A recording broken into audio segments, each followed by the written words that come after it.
Welcome back to the Page by Page Book Club. I'm your host, Paige Imprint, and I bring you weekly book club meetings wherever you get your podcasts. Guys, it's March. We made it. And it has been the longest year, but also it has gone by so fast. It is wild to me. Today's episode, we're going to be recapping my February reading and some February book releases, and then chatting about March and what is to come in the world of romance, romantasy in the next month. Guys, a little peek behind the curtain, if you will. I have been recording all of these podcasts weeks and weeks in advance. However, this episode is being recorded the week before it goes live. Most of these episodes I've been filming, and y'all didn't even know that a book club was going to exist, that a podcast was even going to be coming out. And so I wanted to take a moment and say thank you for your love and support and excitement. I am so excited to get to be doing this. And I just wanted to say, if you're listening on release day, welcome to the Page by Page Book Club. So without further ado, let's dive into February. February was a pretty chill month for me. It was actually on the slower side, one of my slower reading months ever. And my month of reading rounded out at 10 books, which, hey, look, that's still a lot of books. I hear that. I get that. But for me, I'm used to, on the low end, hitting 12 books, on the high end, 18 to 20. And this month was slower for me. I think I have been having a hard time getting off my dang phone. Yeah, I've been doom scrolling, and it has been taking away from my reading time. On top of that, content creation, having this podcast definitely ate into some of my reading time. So goals for March, I need y'all to hold me accountable as the book club people that I'm going to read. I'm actually going to take time out of my day and read, because what's the point of having a book club podcast, of being a bookish content creator, if I am not reading? Cool. Okay. Let's talk about February though. I want to talk about 2 books that I read in January that released in early February first. Cool? Can I do that? The people pleaser asks on her very own podcast. I want to talk about Deep End by Ali Hazelwood. Yeah, I do.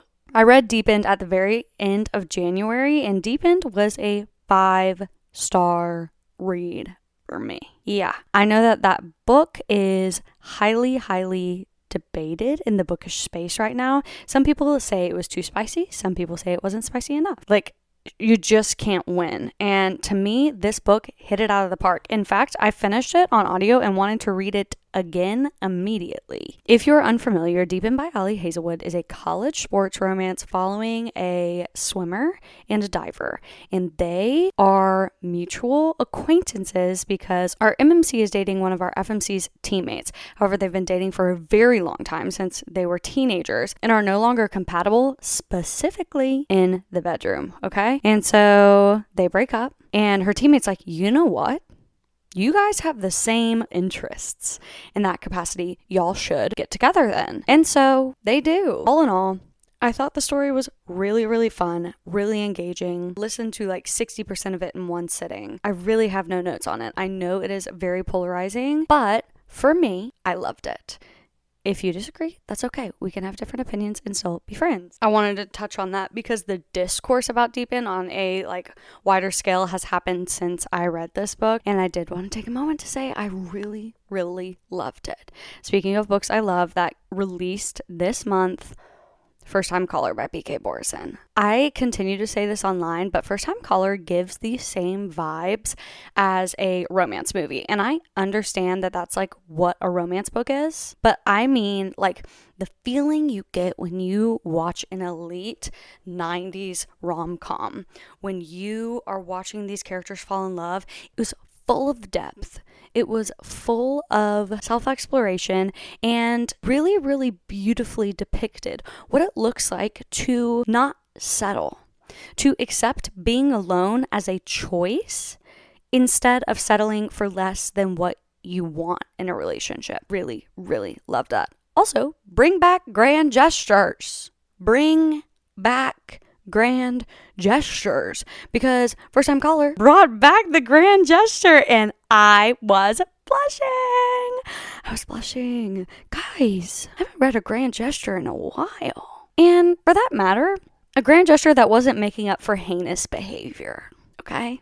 How about just a grand gesture because you just want your girl? Anyone ever thought of that? BK Borison did.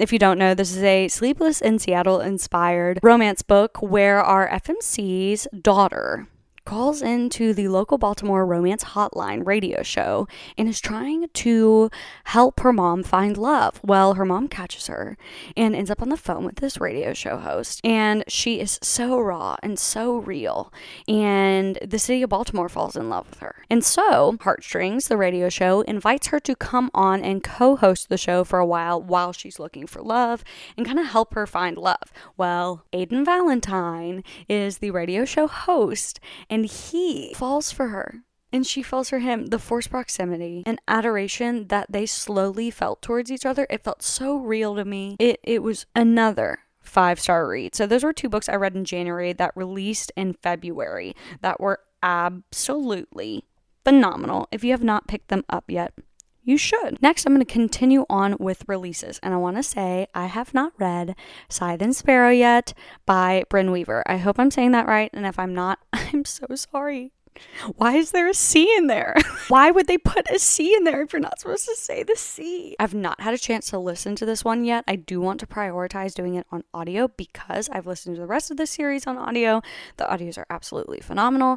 Samantha Brentmore, the Page and Print Female Narrator of the Year. We know I adore her, and I have not had a chance to do that yet because I have had the opportunity to listen to a lot of advanced listener copies this month so far. So I will be getting on it. But that did release on the same day as First Time Caller, February 11th. So, have you read that one yet? Holler in the comments. Let me know. Now, continuing on with new releases. On Lover's Lane by Samantha Young. Oh, let me pick my jaw up off the floor. Let me just go collect my jaw from the basement. Samantha Young, come to the front. One book has added both a top MMC and a top FMC of all time to the roster. I don't think that's ever been done before. Samantha Young has created something really, really special with this book. It is the first book in a second generation series following the children of the couples from the On Dublin Street series. The feeling of returning home to a series after missing just you know how it feels when you read a series. Like, series just have these feels to them, and returning to it, I have chills right now thinking about it. And On Lover's Lane was a delight, an absolute delight. Here's what it's about. Beth Carmichael is the daughter of Braden and Jacqueline Carmichael, 2 very, very successful individuals. Her mom is an author. Her dad is a real estate investor. And she is living in an apartment building, and she's running a social media management business, and she is living her life. And her goal in life is to experience a love as great as her parents. And the beauty of this is we got to watch her parents fall in love on Dublin Street. And so we're watching her not settle for anything less than what her parents had. So she's walking up her stairs in her apartment building. There are these 3 very attractive men hauling a couch up the staircase, a la Friends, pivot, pivot. She's kind of laughing until she makes eye contact with one of them. And that one of them is, dare we say, her first love. The one boy in school that really caught her attention. And they get a little snippy with each other. And we're kind of wondering why. And that would be because Beth and Callan Keene had a little romance going in high school. And for an unknown reason to Callan, Beth called it off. Now they live in the same building, and Beth is making friends with every single girl that Callan is leaving the building with. She gets their phone numbers, they're going to get coffee. She's being a complete and utter delight. And Callan is so frustrated because Beth broke his heart in school. And so eventually Beth is needing to fake that Callan is her boyfriend to get a client's son, a potential client's son, from trying to go out with her. And so Callan agrees, and they end up kind of having an element of forced proximity with this fake dating. And their chemistry is undeniable. It really is. It just spirals from there. And Callan, mind you, is a professional footballer, soccer player. They're in Scotland. And he is opposite sides of the track type thing. And he is one of my favorite MMCs of all time. There's just something so real about him. The main thing I loved about his character was he had to make an effort to separate himself from the people who raised him and who he was outside of that and grow himself up. And the results that had on him as a person and his willingness to be loved and his fear of being left. And I'm going to say it. He cries in that book. I'm going to mention this in an episode that you're going to hear maybe next week. And I don't know what it is because he's extremely, extremely strong, kind of alpha, manly character. To see a character like that care so deeply that they are brought to tears, I don't see it often, and I eat it up. Microtrope alert. I love when a man cries. Somebody check on her. She needs to sit on a couch and talk with a professional. Is emotional intelligence too much to ask for? I don't think so. So anyway, On Lover's Lane was absolutely, completely and utterly phenomenal. Can you tell this month was just really, really good? Following On Lover's Lane, I read a book called The Fate Philosophy by Sarah A. Bailey. The Page and Print 2024 Author of the Year, Queen of My Heart. This book, guys. This is her second book ever and ultimately caught me up on her backlog. And this book at its core is about what it looks like to be loved when you feel like you're too much. We are often told to make ourselves smaller so that other people can take up more space. Make yourself smaller so that other people can be comfortable. Make yourself smaller so that we can fit more people into this space. Don't be yourself because it's too much. It's too loud. You're too this, you're too that. In an effort to appease everyone and to just feel loved, you lose every sense of yourself and you let go of the things that make you special and the things that make you you. And this book, to me, is about what it looks like to take up space unapologetically. And if someone else doesn't fit in the space because you're taking up space, they need to leave. It is about an acceptance that you will not make yourself smaller to make someone else more comfortable. And that there is someone out there that doesn't want you to make yourself smaller. They want the fullest, biggest, most extravagant version of you. And they will love every single piece of that. And that's what the book's about. Sarah just writes very lyrically and beautifully and really has a skill of putting emotions into words. And I'm not talking about like, oh, happiness into words. I'm talking about the human experience on paper in a story. I think that's what Sarah does so well. And to wrap up her backlog by finishing The Fate Philosophy was just really, really special. If you have ever felt like you are too much, this is the book for you. If you have someone in your life that maybe might feel like they're too much, this is a book that you can read to make an effort to empathize with them. Okay? That got a little serious there. We move on. I'm doing ebooks right now, just so you know. We'll do audio in just a moment. But next up, I read Here and Now by Corinne Michaels. Corinne, this was your best work yet. I was blown away by this. This was a romantic suspense about a single mom and a school principal, and she is on the run. She has a hidden identity, and you'll find out why, but it's really, really fun wondering what she's running from. Fun might not be the best word, but it's engaging. And our MMC is a school principal, and he is literally just enamored by her from the beginning, and it was so refreshing to watch. A man just have feelings for a girl and be like, no, I'm going to be loud about that. And I'm not pushy, not aggressive, but he just let her know that he thought she was really special. Crazy concept. In the year of our Lord Taylor Swift 2025, a man just being interested in a girl and like saying it out loud. Crazy. But it happened in this book. A man written by a woman did it. Shocking. So, she's in town. She's working at the local coffee shop. Well, our MMC hates coffee, but he comes in every single day just to see her. And he continues to call their chance encounters dates. He's like, well, we're on our like 5th date. And she's like, I haven't agreed to a date with you. And he's like, we've been on dates. Like, this is a date. It's so cute. She's a single mom. Her son is just really, really adorable and sweet.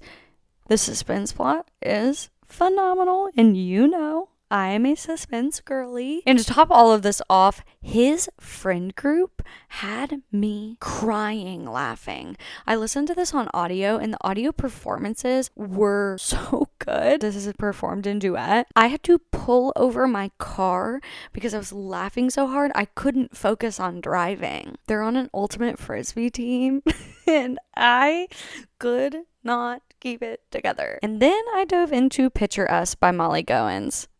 Molly, if you're listening, I love you. This is essentially just a crazy long voice note. I send Molly the longest voice notes. Picture Us is just friends to lovers perfection. Chef's kiss. Baseball romance. Let's switch up the sports here with a baseball romance. And it's just full of some really, really fun tropes. Molly, no pun intended, knocked out of the park. So our FMC is the sister of our MMC's teammate, and they are both traded to the Boston Blues, and they all move into the same apartment building, and she and him are neighbors, and they both have mutual feelings for each other, and it's friends to lovers, but it's forbidden because she gets a job as the team photographer and can't work with him, can't date him while they work together. It's a strict rule. Well, you know where that's going. If you want the perfect easing into spring romance, this is it. I don't know how to explain it other than the feeling of the world coming back to life. It is just refreshing breath of fresh air, no third act breakup, low angst. It feels like a sip of crispy cold water. You know what I'm saying? It's refreshing. That's the word. I could have just said that instead of describing it by drinking water. Another incredible release. The last ebook release that I am reading is my current read right now as of this podcast filming, and that is Seven of Hearts by Maggie Yates. It is a standalone from Maggie. So I know y'all hear me talk about her all the time, and for good reason. She writes really incredible stories, and Seven of Hearts is a standalone from her. So if you want to dive in, this is a good place to do it. It is a best friend's brother accidental pregnancy romance. I will be sure to add this on to my conversation in next month's wrap up. Cool. Let's dive into my audiobooks. I started the month by wrapping up my audiobook of Spiral, the second book after Collide by Bal Cabra. Guys, this is another one that kind of embodies that feeling of being too much, but with an added element of being the person that takes care of literally everybody, and continually, time after time, picking yourself up and pushing forward despite your circumstance. Our FMC is one of the strongest FMCs I have ever read, but she is not a black cat, and she is not harsh or sharp around the edges. She is a ballerina. She is a really funny, bubbly personality, and I loved everything about her. This is also a hockey romance, Fake Dating. She is the niece of the pro hockey team's general manager. And the general manager happens to hate our hockey playing MMC and is kind of threatening his career because he has yet to score a goal his rookie season. And they're coming up on the playoffs. Fake dating turned roommates. There's a huge, fun, shocking twist about his character. And I don't want to say what it is because I was so happy that I went in blind. But there's an element of this, if you would be so kind as to read this book, that will have your jaw on the floor about his character. It was really, really well woven. What I loved about this series in particular from Bal is that the first book was set in college and this book was set in the pros for it's all hockey. And I loved watching their friend group kind of bridge that gap between college and the real world. It is a time of life that I feel like isn't explored super often. And I really, really, really loved this. So there's that. Feel Little, another Molly Goins read on audio, her debut novel released on audio. It's the first in a series. It is a neighbor's boss's daughter romance because he is a police officer and her dad's the police chief. There's a bit of suspense element to this one. Small town, found family, and a really, really strong group of sisters. The series follows 3 sisters, and it is really, really, really fun. So if you have not read Aster Creek by Molly Goins, what are you doing? and they're coming out on audio. So if you have been putting it off, just listen to them because the audio is fantastic. That just about covers my month of reading. Let's dive into March releases, shall we? I had the incredible opportunity to listen to Wildside by Elsie Silver in advance of its release. This episode is coming out a day after Wildside's release, and I've been putting off talking about a few things because I don't want to spoil anything. To me, these aren't spoilers, but I am going to talk about Reese's profession, which it has been a mystery up until this point. So if you want to go into the book completely blind, just go ahead and skip forward 2 minutes. I have other books to talk about, but hurry on if you don't want to hear it. Reese is a wrestler. Reese is not only inspired by WWE wrestler Roman Reigns. Reese, I think they call it a WPW wrestler, like he's a pro wrestler, and I'm obsessed. My husband grew up watching wrestling, and I have made an effort to learn more about it because it's something that was important to him. Pro tip in a relationship, take a little bit of interest into what your partner's interested in. And I have really had such a great time, but this is a pro wrestler romance, and do not let that put you off from reading it. Reese Dupree is a top LCMMC for sure, potentially just a point blank top MMC for me. He was phenomenal. The storyline was so great. You do not need to know anything about wrestling to enjoy this. However, it was so fun as a fringe wrestling fan to read this book. It is maybe one of Elsie's more deep stories. It covers some really interesting and universal topics like grief, like misunderstanding, loneliness, and I just felt it was beautifully done. So Wildside by Elsie Silver, releasing on March 4th. Don't miss it. It's out now by the time this podcast is released. Now let's talk about 4 more books that are coming your way this month. Let's talk about Merit by Devanny Perry. As y'all know, Devanny is one of my all-time favorite authors. I've read like 26 of her books, and this is going to be the final installment of her Treasure State Wildcat series. So one really interesting thing about this series that I don't think I have ever read is that the series takes place on the exact same timeline in every single book. So you're seeing the exact same time period from different perspectives in 4 different books. It's really cool. Like, really cool. It is mainly a football romance. One of them has a volleyball player, but Merit, the 4th installment of this book, is coming out on the 11th. You get to know the main characters a bit in the 3rd book, Rally, in a way you didn't in the other books. So it is an interconnected standalone. It is a football romance, but I would recommend trying to read the other books in the series first if you can, just because like the way this series is laid out is neat, and getting to watch the same timelines is really cool. So Merit on the 11th. We Can't Be Friends by Hannah Hamrick is coming out on March 11th, and guys, I am so excited for this story. This is Hannah's 2nd book release. I just found her on TikTok, and I had the opportunity to ARC read her debut, Summertime Friends, and that book, I'm going to have to try to get her onto the podcast and talk about that book because it was so interesting. And plot twist after plot twist after plot twist. Like, man, that book, it's one of the more unique books I've ever read. But this is the 2nd installment in that series. My understanding is it can be read as a standalone. And do yourself a favor and just go follow Hannah on social media, specifically on Bookstagram. She has done a great job at marketing this book. It is a roommate's fake dating. I'm pretty sure he's like inspired by a young Heath Ledger, if I'm understanding correctly. He has a secret thigh tattoo. Take that microtrope to the next level with the thigh tattoo. She has marketed this book and created such a beautiful vibe for it. My best way to possibly recommend this is to send you to her social media.